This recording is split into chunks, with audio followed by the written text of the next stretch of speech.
Hello, welcome to Maths Orbit. तो जो हमारा हमने प्रीवियसली स्टार्ट किया था स्टैटिक जीके का जो टॉपिक चल रहे थे, हमारा ये टॉपिक 2 चल रहा था। टॉपिक 1 में हमने माउंटेन पासिस किए थे। टॉपिक 2 में हम जितने भी नेबरिंग कंट्रीज हैं उनकी कॉमन जीके जो हमारे एग्जाम पॉइंट ऑफ व्यू से बहुत इंपॉर्टेंट है, वो इसमें हमने 3 कंट्रीज कर ली थी। हमारा एक तो हमने पाकिस्तान कर ली थी, बांग्लादेश कर ली थी और हमने एक नेपाल कर ली थी। हमने 3 कंट्रीज कर ली थी, पार्ट 1, पार्ट 2, पार्ट 3। इन चीज़ों को जाके एक बार पढ़ लेना। मैं अब भी बोल रहा हूँ, बहुत एडवांस वे होगा। कहने का मतलब अगर कोई चीज़ पकड़ी है तो उसको लेके कोशिश करेगी कि ज़्यादा से ज़्यादा बताना। जैसे अब हमारा जो मेन जो मुद्दा है या जो मेन टॉपिक है वो है चाइना के बारे में जीके पढ़ना, जो हमारे पेपर के पॉइंट ऑफ व्यू से जरूरी है, क्योंकि आजकल बहुत डीप चीज़ें पूछी जा रही हैं। कुछ भी पूछ लेते हैं और आजकल बहुत डीप चीज़ें पूछी जा रही हैं। अब बिना किसी देरी के स्टार्ट करता हूं, लेकिन उससे पहले एक चीज बोलूंगा। अगर आपने अभी तक पार्ट 1, पार्ट 2, पार्ट 3 नहीं देखा है तो जाके जरूर देख रहा है, ताकि उसके रिलेवेंस में आप इसे रिलेट कर पाए, क्योंकि जीके रिलेट करके ही याद होगी। आप अगर मैं बोलूं सिर्फ चाइना ही याद होगा, नहीं हो पाएगा। आपको चाइना याद है तो चाइना से पहले पाकिस्तान के बारे में पता होना चाहिए, बांग्लादेश के बारे में, नेपाल के बारे में, इन सब चीजों के बारे में पता होना चाहिए। आप चीजों को रिलेट करिए। जैसे मैंने बोला लैपिस लजूली कोई माइन है, अब कहाँ मिला था ये तो आपको आपने पढ़ा होगा। इसकी नहीं, लैपिस लजुली एक आपका स्टोन है जो कि इंडिया में मिला था हड़प्पन के टाइम पे, हड़प्पा सभ्यता के टाइम पे। लेकिन इसकी माइन कहाँ मिलती है, कहाँ से निकलता है ये पत्थर? एक ऐसे ही असम में एक मिला था ग्रीन स्टोन, ठीक है, तो उसकी माइन कहाँ पे है? इसकी माइन अफगानिस्तान में। आपको ये सब चीज़ें पता होनी चाहिए, मतलब हर चीज़ फिंगर टिप पे होनी चाहिए। जैसे अब चाइना के बारे में पढ़ने वाले हैं, इससे पहले अगर आपने सब्सक्राइब नहीं किया है तो सब्सक्राइब कर देना और अपने जितने भी दोस्त हैं उनको शेयर कर देना। तो टाइम वेस्ट नहीं करते, स्टार्ट करते हैं। चाइना, सबसे पहले चाइना का इसके बारे में जानने से पहले सबसे पहले इसका ऑफिशियल नेम क्या है? किसी को पता हो तो कमेंट कर देना। ऑफिशियल नेम इसका, ऑफिशियल कह लो या रियल नेम कह लो, वो होता है हमारा people Republic of China, PRC, ठीक है। अगर इसकी ऑफिशियल लैंग्वेज की बात करी जाए, जो टफेस्ट मानी जाती है लैंग्वेज, ऑफिशियल लैंग्वेज, वो है हमारी स्टैंडर्ड मंदारिन। बहुत टफ है ये, इसको सीखना आसान नहीं होता। Standard Mandarin. अगर मैं इसकी कैपिटल की बात करूं, कैपिटल क्या है? कैपिटल है इसकी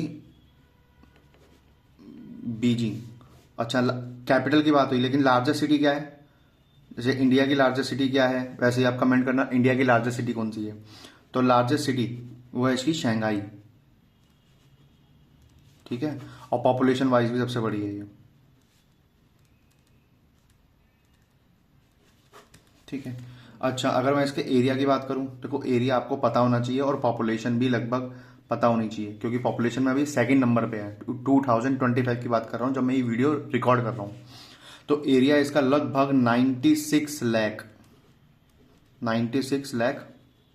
किलोमीटर स्क्वायर, ये अप्रॉक्स इतना है, मतलब 95.97 समथिंग है।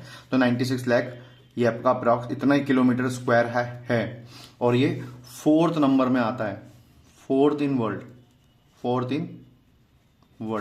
वर्ल्ड वाइज 4th नंबर पे है।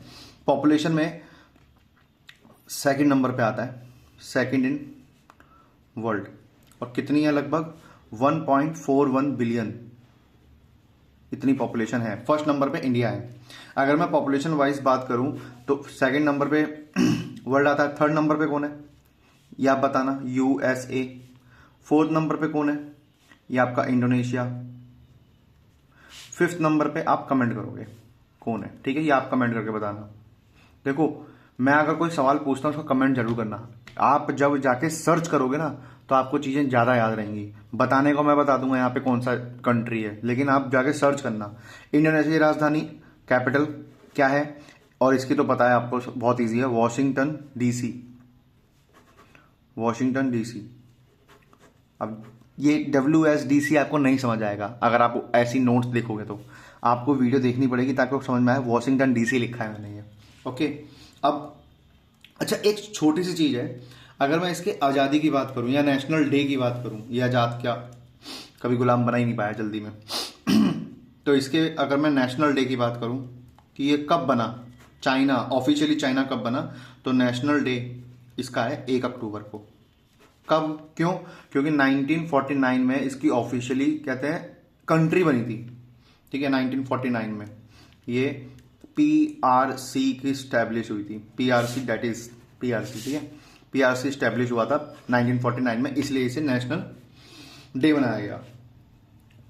अब इसके बारे में और क्या हो सकता है, इसकी रिवर्स, 2 रिवर मेन पढ़नी है, बाकी रिवर इतनी काम की नहीं है। मेन 2 रिवर है, एक जो एशिया की सबसे बड़ी है, वर्ल्ड की 3rd है लेकिन एशिया की सबसे बड़ी है। पहली है यांगजी, ठीक है। ये लगभग 6300 किलोमीटर लंबी है, लॉन्गेस्ट है एशिया की, लॉन्गेस्ट इन एशिया, ठीक है। लेकिन 3rd longest in world, 3rd longest in world, world में 3रे नंबर पे है। अच्छा, 1st नंबर पे कौन है, 2nd नंबर पे कौन है, जरा कोई बताएगा 1st नंबर पे कौन है? तो 1st नंबर में बता दूं, नील रिवर, जो कि कहाँ पे है, अफ्रीका में है, अफ्रीका कॉन्टिनेंट में। 2nd नंबर पे कहाँ है, मैं बता देता हूँ, ये कहाँ पे हमारा साउथ अमेरिका, ये साउथ अमेरिका में पड़ती है हमारी 2nd नंबर वाली, ठीक है। ये आप कमेंट करके बताना।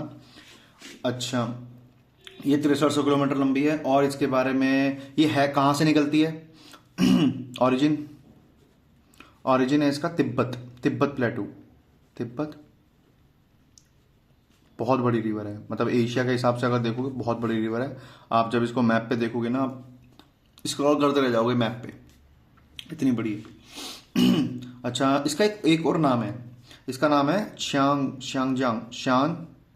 कैसे लिखेंगे, चांग जियांग, क्योंकि ये चाइनीज भाषा है, मंदारिन में ये बोलते हैं, जिसका मतलब होता है लॉन्ग रिवर। रिवर इसका मतलब है, मीन्स इसका मतलब है, वैसे इसका रिवर का नाम ये है, ओके। अच्छा, इसके बारे में एक चीज और, ये और पूछ सकता है कि ये कहाँ गिरी, मतलब कहाँ जाके फॉल होती है, तो इसके बारे में पता होना चाहिए। Falls in East China Sea, East China Sea, ये बारे में पता होना चाहिए। ईस्ट चाइना सी कहाँ है, ये हमारा जापान के पास पड़ेगा, साउथ कोरिया में, ठीक है। साउथ कोरिया नॉर्थ कोरिया पड़ता है ना, उसके पास पड़ेगा। और इसके बारे में बस इतना ही काफ़ी है। बाकी ये पता होना चाहिए एशिया की सबसे लंबी है, वर्ल्ड की 3rd नंबर पे आती है। इसके बाद जो 2nd नंबर पे रिवर है वो आपको पता होना चाहिए, और आपने सुना भी होगा, आप अलग अलग टीचर से पढ़ते रहते होगे, अपने एक नाम पढ़ा होगा, येलो रिवर, ठीक है। ये बहुत फेमस है, सोरो ऑफ चाइना के नाम से, CHINA, सोरो ऑफ चाइना। ये लगभग 5400 किलोमीटर लंबी है, लगभग 5460 किलोमीटर है, अप्रॉक्स मुझे याद है, मतलब लगभग मुझे ये इतना याद है, एग्जैक्ट नहीं पता, आप गूगल पे देख सकते हैं एग्जैक्ट कितना है, अप्रॉक्स लिख देता हूँ ताकि वो क्लेम ना करे। अप्रॉक्स इतने किलोमीटर लंबी है, आप ऑप्शन से कर लेंगे। अच्छा, इसका एक और नाम है, अनदर नेम जो है इसका है हुआंग ही, इसका अनदर नेम हुआंग ही है। और इसके बारे में 2nd लॉन्गेस्ट है, 2nd लॉन्गेस्ट ऑफ चाइना। और इसके बारे में क्या है, कहाँ से निकलती है, इतना इम्पोर्टेंट नहीं है। अच्छा, हाँ, इसका बहुत फेमस नेम है,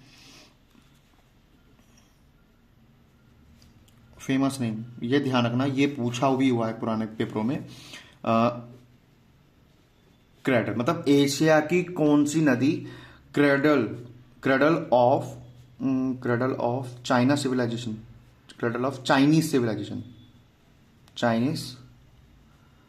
सिविलाइजेशन, इस नाम से फेमस है ये, ठीक है। अच्छा, किसी को क्रेडल का मतलब नहीं पता हो तो बता दूं, to hold like a baby, पूरी चाइनीज सिविलाइजेशन को इन्होंने होल्ड कर रखा था, मतलब पूरी जितनी भी चाइनीज सिविलाइजेशन थी बहुत पहले के टाइम पे, वो इसी नदी के किनारे जाती थी, क्योंकि जो याली है ना, यांगजी, यहाँ ये पहाड़ों में स्थित है, मतलब यहाँ पे लोग ज़्यादा थे नहीं, लेकिन ये थोड़ा प्लेन में कवर होकर जाती है, प्लेन से ट्रेवल होकर जाती है, इसलिए इसके बारे में। ओके, और इसके बारे में और कुछ ज़्यादा नहीं पूछेगा। और क्या क्या पूछ सकता है? अच्छा, अगर सवाल हो कि नेबरिंग कंट्रीज, तो मैं पहले वो लिख देता हूं जिससे कंफ्यूज नहीं होना है। मतलब जो नेबरिंग कंट्रीज नहीं है, तो पहले उनके नाम लिख लो। कंफ्यूज नहीं होना इन नामों से, ध्यान रखना। पहला, आपको पता होना चाहिए बांग्लादेश इसका हिस्सा नहीं है, ठीक है। दूसरा, आपको ये पता होना चाहिए कि जापान इसका हिस्सा नहीं है। लगता है सुनने में कि जापान इसी के बगल में है, लेकिन नहीं है। क्यों? क्योंकि जापान और चाइना के बीच में तुमने एक नाम सुना होगा, सियोल, मतलब नॉर्थ कोरिया साउथ कोरिया, ये दो जो किम जोंग जिसका हेड है, ये इनके बीच में है। बांग्लादेश के बीच में आ जाता है सिक्किम, नहीं तो बांग्लादेश से बाउंड्री छू जाती है इनकी भी। सिक्किम आ जाता है, नेपाल भी आ जाता है, भूटान भी आ जाता है, इन तीन मतलब कंट्रीज आ जाती है बीच में, इस वजह से। अच्छा, बांग्लादेश की नदियों का देश कहा जाता है, लगभग कितनी नदियां हैं ये बताना, ठीक है। और जापान की कैपिटल बताना, इसकी कैपिटल बताना। अच्छा, और किससे कंफ्यूज नहीं होना है? और बहुत श्रीलंका, इससे कंफ्यूज नहीं होना है। अभी बताऊंगा कौन कौन सी हैं। ये भी नहीं होती, और ना तुर्की होती है। बाकी आप जानते हैं कौन सी कंट्री कहाँ पे है। अच्छा, कौन कौन सी कंट्रीज हैं नेबरिंग कंट्रीज? तो सबसे पहले आप स्टार्ट करो, लाओस, ठीक है, इंडिया और अफगानिस्तान, नेपाल, भूटान, और भूटान के बाद आपका म्यांमार होता है? नो, म्यांमार नहीं है। और कौन कौन सा हो सकता है? लाओस होगा, Myanmar, Vietnam, may be Vietnam, Kazakhstan, Kazakhstan के बाद आपका किर्गिस्तान। आई डोंट नो कि स्पेलिंग ठीक है या नहीं, आप गूगल से कर सकते हैं, लेकिन मैं नाम बिल्कुल ठीक बता रहा हूँ, किर्गिस्तान। एक है आपका किर्गिस्तान, तजाकिस्तान, तजाकिस्तान, म्यांमार, हाँ म्यांमार है, म्यांमार, म्यांमार, और ऊपर की साइड रशिया, मंगोलिया, मंगोलिया, हाँ मंगोलिया। और कौन कौन से देश हैं? कितने हो गए? 1 2 3 4 5 6 7 8 9 10 11, तीन कंट्रीज हो रहे हैं। कौन सी? पाकिस्तान और इंडिया, अफगानिस्तान, 1 2 3 11 ना 12। अफगानिस्तान, नेपाल हो गया, भूटान हो गया, मंगोलिया हो गया, नॉर्थ कोरिया, नॉर्थ कोरिया, और वियतनाम, वियतनाम, और 11 12 13 14, है ना। सारी हो गई, ये कंट्रीज हैं। अब मैंने कैसे निकाला? मेरे को पता है कि 14 कंट्रीज हैं, ठीक है, 14 कंट्री। दूसरी चीज, आपको मैपिंग आनी चाहिए। आपको मैपिंग इतने अच्छे से होनी चाहिए, कौन सी कंट्री कहाँ है पता होनी चाहिए। जैसे मैं बोलूँ नॉर्थ अमेरिका कहाँ है, अब नॉर्थ अमेरिका पूरा कॉन्टिनेंट है, उसमें कौन तीन कंट्रीज आती है। मैक्सिको सिटी आती है, एक तो आपकी मैक्सिको आती है, आपका यूएसए आता है, और एक कनाडा आता है। आपको बोलूँ अलास्का कहाँ पर है, यूएसए का पार्ट है, जो कि बिल्कुल जस्ट कनाडा के बगल में है। अगर मैं बोलूँ आपसे ग्रीनलैंड कहाँ पर है, आपसे मैं बोलूँ सऊदी अरब कहाँ पर है, श्रीलंका कहाँ पर है, मालदीव्स कहाँ पर है, ये सब चीज़ों के बारे में आपको पता होना चाहिए। मैपिंग पता होनी चाहिए, मैपिंग। ओके, अब इसके बाद आपको इसका कॉन्स्टिट्यूशन पता होना चाहिए।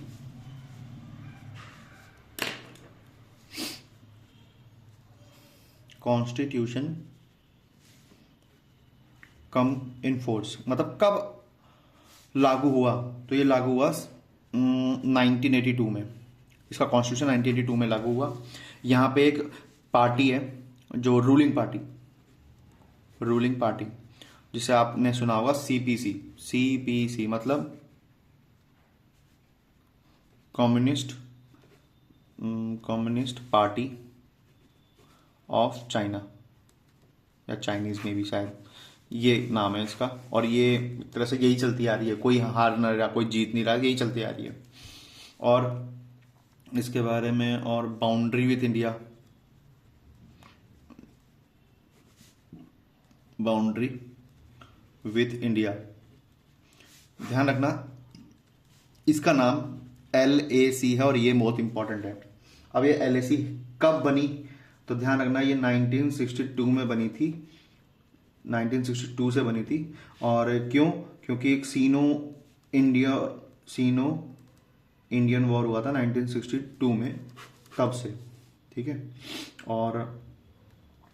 और इसके बारे में disputed land with India, disputed land between India and China, कौन कौन सी हैं? एक तो आपका देखो सबसे फेमस है अरुणाचल प्रदेश।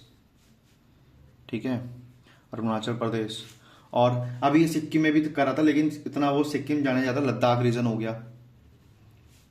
अभी सिक्किम में घुसे नहीं है, लेकिन बोलते हैं कि सिक्किम चाहता है ये, सिक्किम छीन लेगा ये, क्योंकि भूटान में घुसने की एंट्री पूरी कर चुका है ये।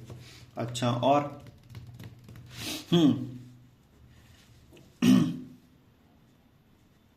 कॉमन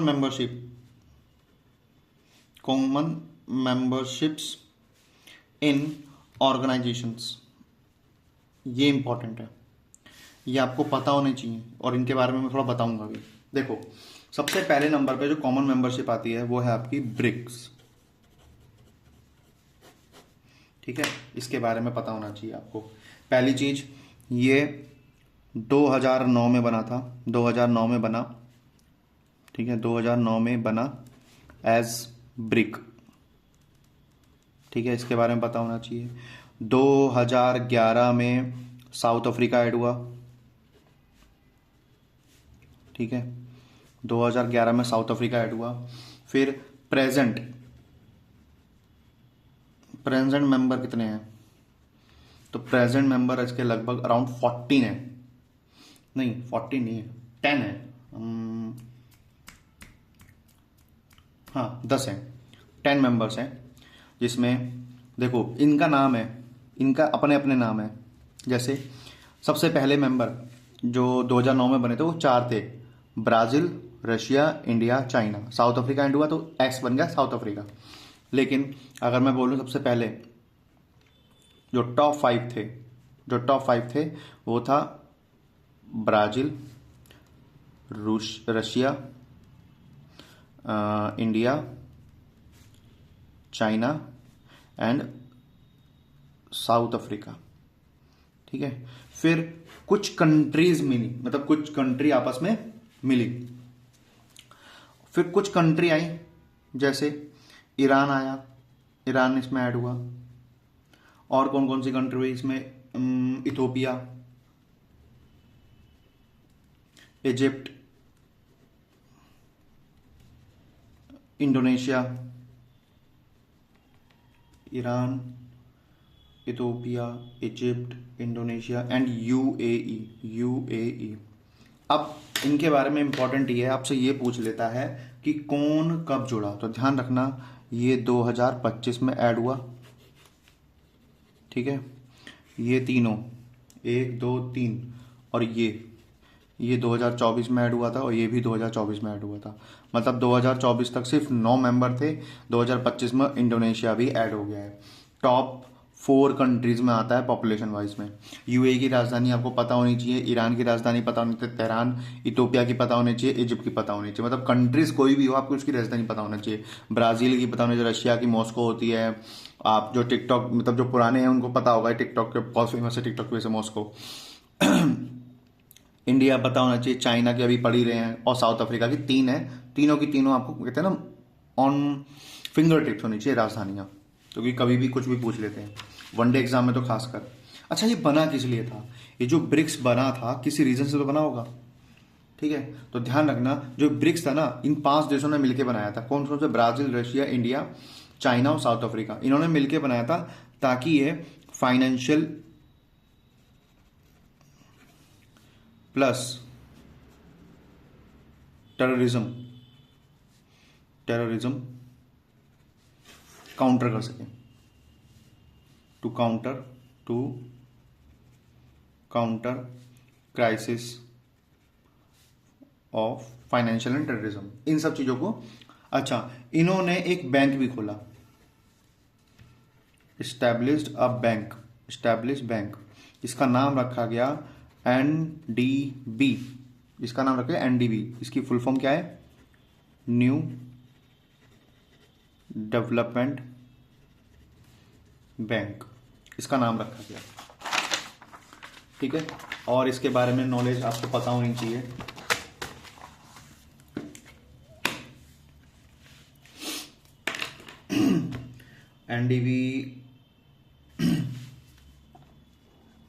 NDB ये स्टैब्लिश कब हुआ था? ये 2014 में बना था, और इसकी जो हेडक्वार्टर है, इसका हेडक्वार्टर है चाइना में। कहाँ है ये आप कमेंट करके बताओगे, कि हर चीज़ मैं बताऊंगा फिर आपका फ़ायदा क्या पढ़ने का? 1 सेकंड लगता है, क्योंकि बहुत सारे गैजेट हैं अब हमारे पास। लैपटॉप है, टैब है गूगल है, सिरी है, बस बोलना है मुंह से, हो जाएगा। ठीक है, और इसके बारे में और क्या क्या पता होना चाहिए? हाँ, बस इतना। एक और है, एक और कॉरपोरेशन है SCO। देखो, एक तो मैंने बताया ब्रिक्स है, जो दूसरे नंबर पे हो SCO।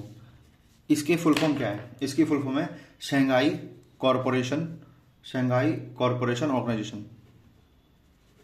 शंघाई कोऑपरेशन या कोऑपरेटिव ऑर्गेनाइजेशन होगा, कॉपरेशन ही होगा, कॉपरेशन। आप एक बार गूगल कर लेना इस चीज़ को, ठीक है? शंघाई कॉपरेशन ऑर्गेनाइजेशन, इसके बारे में पता होना चाहिए। अच्छा, इसकी स्थापना कब हुई थी? इस्टेब्लिश्ड कब हुआ था ये? 2001 में। ये आपको पता होना चाहिए था। और इसके बारे में, इसके मेंबर नहीं पूछेगा, मेंबर तो बेलारूस सबसे एंड में ऐड हुआ है। न्यू मेंबर कौन बना है? बिल्कुल न्यू मेंबर बना है इसका जो रिसेंट में, वो है बेलारूस। और बाकी बहुत सारी कंट्रीज हैं इसके, इंडिया भी है इसमें, तजाकिस्तान, किर्गिस्तान, ये सब वगैरह कंट्रीज भी हैं। और इंडिया ने कब ज्वाइन किया? India joined in 2017। अच्छा, पाकिस्तान ने भी इसी टाइम पे किया था। Pakistan joined in 2017। और किसने ज्वाइन किया था? ईरान ने इसे अराउंड 2023 में ज्वाइन किया था। और ईरान कौन से नंबर का कंट्री थी? 9th कंट्री थी। और एक सेकंड, 1 2 3 4, 9th कंट्री थी। और इसमें जो बेलारूस था, बेलारूस ये हमारी 10th कंट्री थी, और ये 2024 में बनी थी, 2024 में ऐड हुई थी। और इसके बारे में ज़्यादा कुछ पूछेगा नहीं, आपको ये पता होना चाहिए। 9th कंट्री ईरान थी, बाकी ये कंट्री थी, और भी थी, चाइना, किर्गिस्तान, पाकिस्तान, रशिया, ये पहले से ज्वाइन थी, ये बाद में ऐड हुई। पाकिस्तान बाद में हुई है। Russia, Kazakhstan, Kyrgyzstan, Tajikistan, Uzbekistan, ये सब बाद में, पहले से ही थी इसकी मेंबरशिप। और इसके बारे में क्या क्या पूछ सकता है, और क्या क्या पूछ सकता है, मे बी शायद जीके तो खत्म हो गई इसकी, और कुछ बचा है। कुछ डायनेस्टी है इसकी।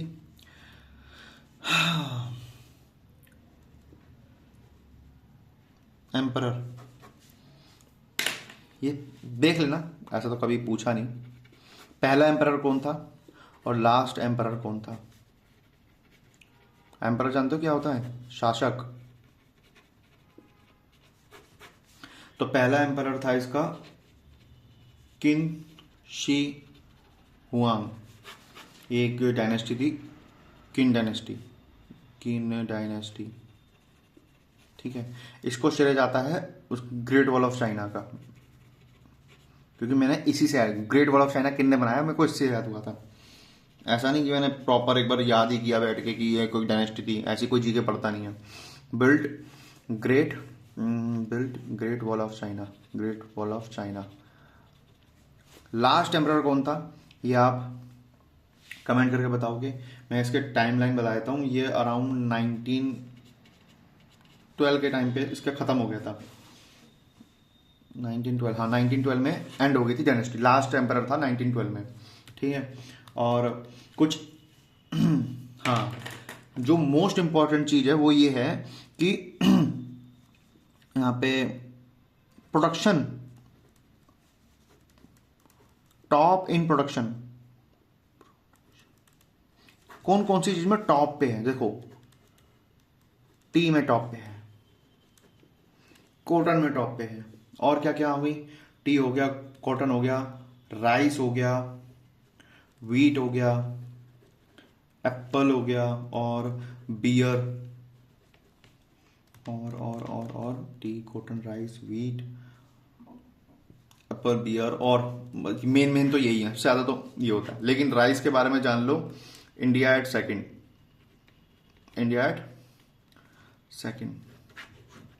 अच्छा, इंडिया सबसे ज्यादा एक्सपोर्ट किसे करता है राइस, ये आपको कमेंट करना है। हाईएस्ट एक्सपोर्टर कौन है राइस का, ओ सॉरी इंपोर्टर राइस का, इंडिया के लिए हाईएस्ट मतलब सबसे बड़ा इंपोर्टर कौन है, ये आपको बताना है। और चाइना ने कुछ चीजें इन्वेंट करी थी, मैं ये कहाँ बताऊं, अगर कहीं जगह हो तो मैं बता देता हूँ। चलो यहाँ बताया क्या, रेड पेन से।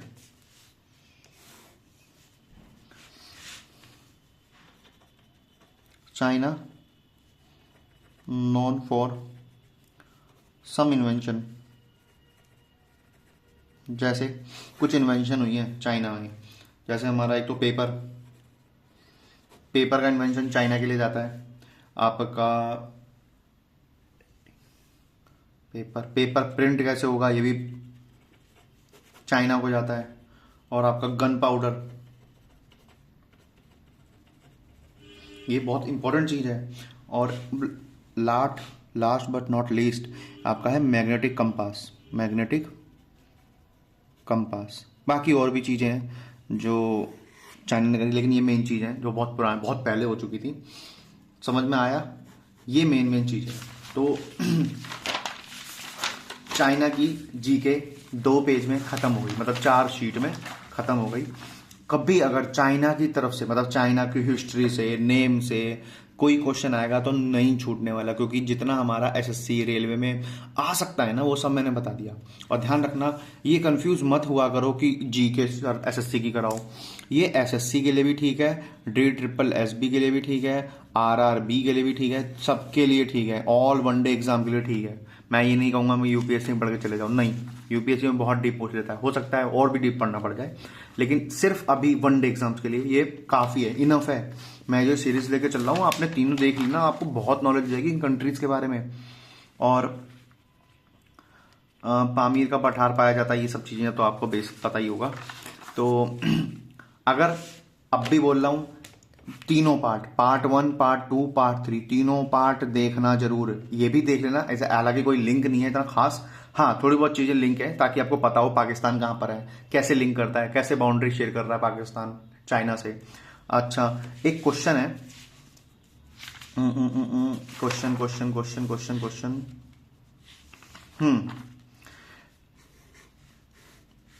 कितने किलोमीटर की बाउंड्री शेयर करता है इंडिया से, बाउंड्री शेयर विथ इंडिया, ठीक है, ये आपको बताना है, ये आपको बताना है, मैंने बताया भी है पहले, आप जब वीडियो देखोगे तो पता लगेगा।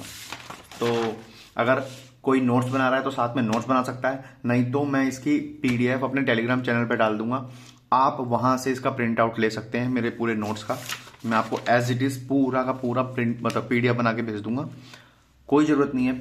देखो, नोट्स बनाने की कोई जरूरत नहीं, एक बार डाटा आपके दिमाग में छप गया ना, आपके नोट्स पड़े रहते हैं, सिर्फ आप देखते हो एक एक बार। तो नोट्स बनाने की कोई जरूरत नहीं, अगर आप सिर्फ वीडियो देखने के बाद इन नोट्स का प्रिंट आउट भी निकलवा लोगे ना, तब भी आपके लिए बहुत हेल्पफुल होगा। लेकिन मेरे हैंड नोट्स हैं ये मैंने अभी आपके सामने लिखा है, आपको एज इट इज प्रिंट में मिल गया तो भाई बहुत ही अच्छी बात हो गई। और किसी ने अगर मेरा चैनल अभी तक सब्सक्राइब नहीं किया है तो प्लीज कर लेना, लाइक कर देना, कमेंट कर देना। कोई नेक्स्ट टॉपिक, कोई भी आपका डिमांडेड टॉपिक है, आप उसको लेके कमेंट भी कर सकते हो कि कोई सर इस चीज के ऊपर क्वेश्चन बनाओ, मतलब इस क्वेश्चन के ऊपर आपकी वीडियो बना दो, या इस टॉपिक के ऊपर। मैं जीके भी बताता हूँ और मैथ का मैं हुई tutor. Okay, so thank you so much to watch my video, thank you so much.